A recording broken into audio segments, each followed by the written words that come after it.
launched the first direct military assault against the Assad regime. Now, Tuesday's poison gas attack killed at least 86 people, injured dozens more. President Trump's decision just 2 days later to order a missile strike on a Syrian airbase has put the crisis front and center, certainly on the world stage, 6 years after the carnage began.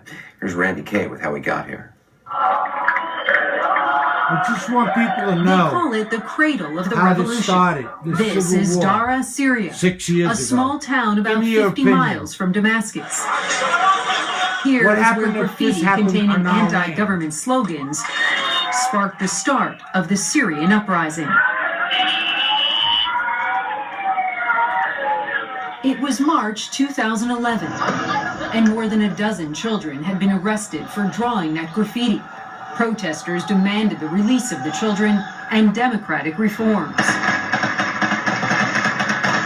It quickly turned violent, with protests spreading and Syrian security forces opening fire on crowds.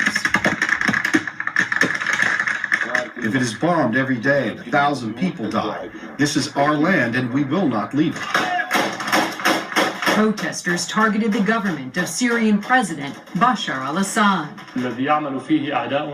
Our enemies are working daily and scientifically in order to undermine the stability of Syria. The regime's response was swift. A brutal crackdown, massive arrests, and casualties. The president made promises that never came. The level of anger and passion here is absolutely palpable. We're just a few miles from the center of Damascus, and this is a crowd here. This is a crowd here of perhaps several thousand people. They're taking over this whole area. The government militia continue to torture and murder their own people using tanks and surprise raids. I am not the only one whose life has been destroyed or whose husband is missing.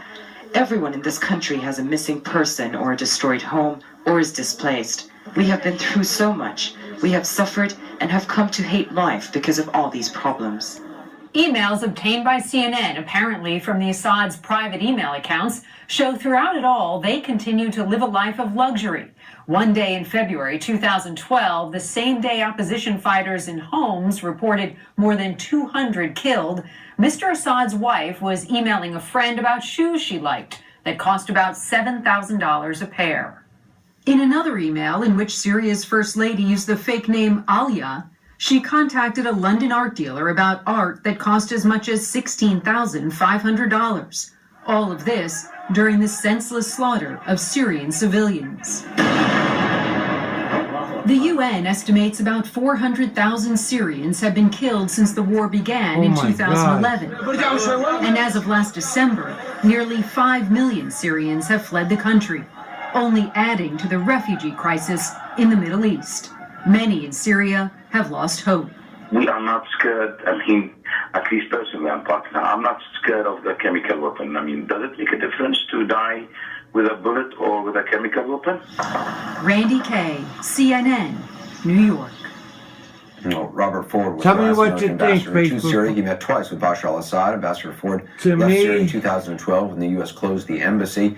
In 2014, he resigned when he found himself unable to defend and support the Obama administration's policy on Syria. He joins us tonight. The way I'm thinking, Ambassador Ford, you were the last U.S. 12 ambassador to kids Syria, one of the doing very graffiti. few Americans who actually sat down with started Bashar this whole al-Assad. civil war. Just as a 12 person kids. and as a leader, what were your impressions of him? 12 He was kids. charming, feedback. actually. His English is fluent because he had studied medicine.